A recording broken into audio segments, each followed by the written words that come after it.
India और UAE के दरमियान। गाइस, यूएई एक मुस्लिम कंट्री है, लेकिन मुस्लिम कंट्री होने के बावजूद भी यूएई का ज्यादा फोकस इंडिया के ऊपर है। गाइस, यूएई ने इंडिया के ऊपर तकरीबन 8 बिलियन डॉलर्स की इन्वेस्टमेंट की हुई है। अगर मैं यूएई और इंडिया की बात करूं तो दोनों कंट्रीज ने मिलकर 88 बिलियन डॉलर्स पर उनकी ट्रेड जाने वाली है इस साल के अंदर। गाइस, तो मई में सीपा का एग्रीमेंट हुआ था इंडिया और दुबई के दरमियान, जिससे बायलैटरल रिलेशनशिप्स बहुत ज़्यादा स्ट्रॉन्ग हुए थे। प्रोडक्ट्स पे जो टैरिफ लगता था उसको रिड्यूस किया गया था, उसको कम किया गया था। और अब कुछ दिन पहले जयशंकर की मुलाकात हुई थी यूएई के फॉरेन मिनिस्टर से, और एक बहुत बड़ी खबर सामने आई है जिसके मुताबिक ट्रेड बढ़ने वाली है 73 बिलियन डॉलर से 88 बिलियन डॉलर तक, और कहा यह जा रहा है कि ये बढ़ते बढ़ते 100 बिलियन डॉलर से भी आगे जा सकती है। जय हिंद दोस्तों, पाकिस्तान ब्रेकिंग न्यूज चैनल में आप सभी का हार्दिक स्वागत।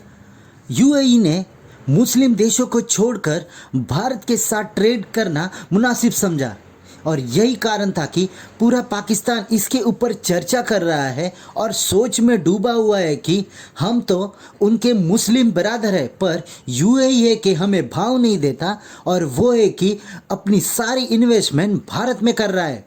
जहां पर पीएम मोदी और यूएई के प्रिंस ने ये डिसाइड किया कि वो आने वाले कल में अपना ट्रेड 100 बिलियन डॉलर्स में कन्वर्ट कर देंगे, और यही कारण है कि वो एक के ऊपर एक डील आपस में साइन कर रहे हैं।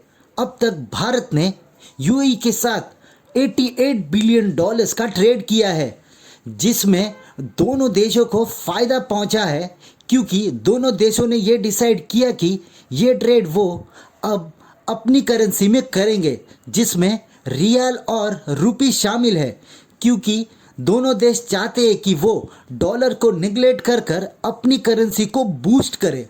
वहीं पर यूएई ने ये भी घोषणा की कि वो भारत के साथ फ्री ट्रेड करना चाहते हैं, और इसके ऊपर भी जल्द से जल्द कोई निर्णय लिया जाएगा। अब यूएई को पूरी तरह समझ गया है कि पाकिस्तान का असली चेहरा क्या है, जहां पर पाकिस्तान हमेशा मांगने को ही आता है और इसके पास कुछ नहीं रहता देने को। और यही कारण था कि यूएई ने अब पाकिस्तान को पूरी तरह निगलेक्ट कर दिया। ऐसी वीडियो को अंतिम तक देखते रहिए, लाइक कीजिए, शेयर कीजिए और सब्सक्राइब कीजिए हमारे चैनल को, और बेल आइकन दबाना बिल्कुल भी ना भूले, और आपकी जो भी राय हो उसे कमेंट बॉक्स में ज़रूर दें।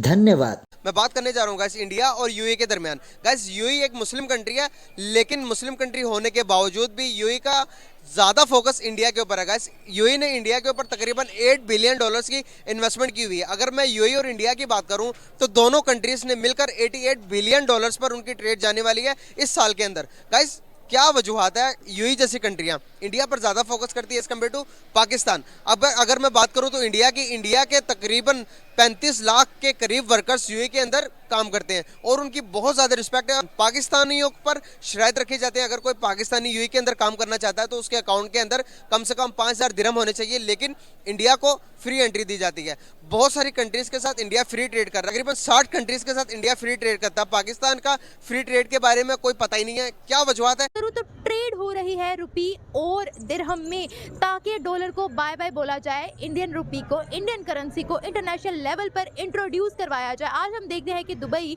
इंडिया को बहुत ज़्यादा प्रेफर कर रहा है, और इंडियन रुपी को भी बहुत ज़्यादा प्रेफर कर रहा है। एक साल के अंदर वो 88 बिलियन डॉलर्स को टच करने वाली है। अगर मैं बात करूं यूएई की, तो यूएई अगर आप देखोगे तो हर एक तरीके से इंडिया के साथ ऐसे कि जैसे कि ये मेरे हाथ देखें, इस तरह से क्लोज है। क्या वजूहत है कि वहां पर पाकिस्तानियों के ऊपर टैक्स लगा दिया जाता है? अगर पाकिस्तानी कोई यूएई आना चाहता है तो उसके अकाउंट में 5000 दिरहम होने चाहिए, जबकि अगर मैं बात करूं तो यूएई की मैं बात करूं तो उन्होंने इंडिया के अंदर 8 बिलियन डॉलर्स की इन्वेस्टमेंट की हुई है एयरटेल कंपनी के अंदर। क्या वजूहत है कि इंडिया को ज़्यादा प्रेफरेंस क्यों मिल रही है हर एक कंट्री की तरफ से? सर, इसकी बेसिक वजूहत ये कह सकते हैं हम कि जो हमारे मुल्क की इकोनॉमिक कंडीशंस हैं ना, जो अपॉर्चुनिटीज़ हैं वो बहुत लिमिटेड है, और जो हमारी सिक्योरिटी कंडीशंस हैं हमारी, जो रिसेंटली हमारे पास अफ़गान इशू हो गया, अभी अब देखेंगे आप सवात में मिलिटेंसी स्टार्ट हो रही है। तो पाकिस्तान में जो भी कंट्रीज़ हैं जो नहीं आते, चाइनीज़ यहाँ पे काम कर रहे हैं। अभी सीपेक में अभी फ़ेज़ 2 स्टार्ट होने वाला है उसका, तो उसके अंदर भी अभी देखें तो वो कतरा रहे हैं उस चीज़ से। चाइना कराची में देखें आप, उन पे अभी ग्वादर पे 28 से 30 दिन हो गए हैं, तो वहाँ पर एक जो है ना वो धरना चल रहा है कि हमें हक दो तहरीक चल रही है वहाँ पर। तो ये चीज़ें जो है ना उसके अंदर एक डिस्ट्रस्ट पैदा करती हैं कि यार यहाँ पर बलूचिस्तान का इशू है हमारे पास। इन्वेस्ट करना चाहते हैं कहाँ पर, गिलगित बल्तिस्तान, लेकिन वो प्रोजेक्ट्स कंप्लीट नहीं हो पाते। क्यों? क्योंकि इंडिया क्लेम करता है, एक इंटरनेशनल वहाँ पर वो चीज़ आ जाती है। दूसरा, ये जो कंट्रीज़ हैं वो इंडिया की तरफ क्यों जाते हैं? एक्टिविटीज़ बहुत ज़्यादा देता है उनको वहाँ पर जगह देता है, वो वहाँ पर जाके काम करते हैं। दूसरा ये कि कुछ ही सालों में, 5 या 8-10 सालों में जो इंडिया की पॉपुलेशन है ना, वो दुनिया की फर्स्ट पॉपुलेशन होने जा रही है। रुपी दिरहम में ट्रेड होने जा रही है सऊदी अरेबिया, सॉरी यूएई और इंडिया के दरमियान 88 बिलियन डॉलर्स की। क्या कहना चाहेंगे इसके बारे में? बड़ा अच्छा सवाल आपने किया है। रमज़ान की बात है, मैंने खुद 3-4 ऐसे पाकिस्तानी देखे हैं जो उधर भीख मांग रहे थे। दुबई में? जी, I can claim you this. 3-4 Pakistani जो उधर भीख मांग रहे थे।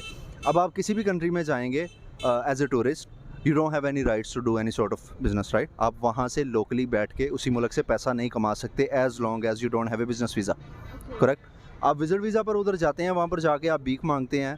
एक पूरी गैंग जाती है 60 लोगों की, और वो 14 मिलियन दिरहम्स ट्रांसफ़र करते हैं पाकिस्तान में।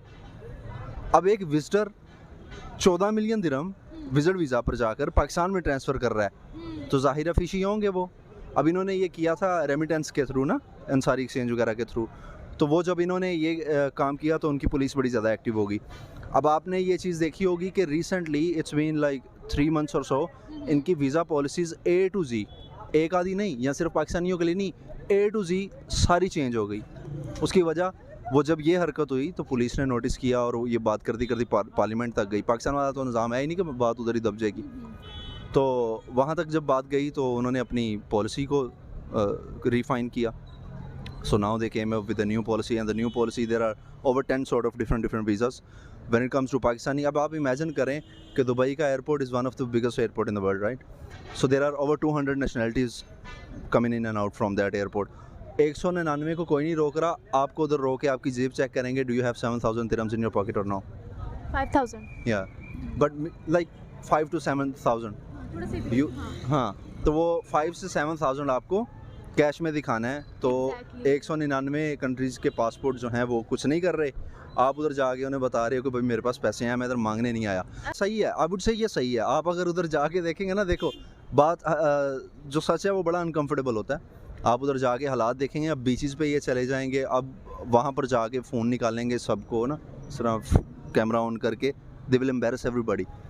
सो there are people from different nations, उनके यहाँ तो नॉर्मल है, लेकिन ये यहाँ से जाते हैं अजीब हालातों में, और वहाँ जाके फिर बड़ी ज़्यादा चीज़ें हैं, बड़ी ही ज़्यादा चीज़ें हैं। एक चीज़ नहीं है। I can speak for literally an hour on this because I been there.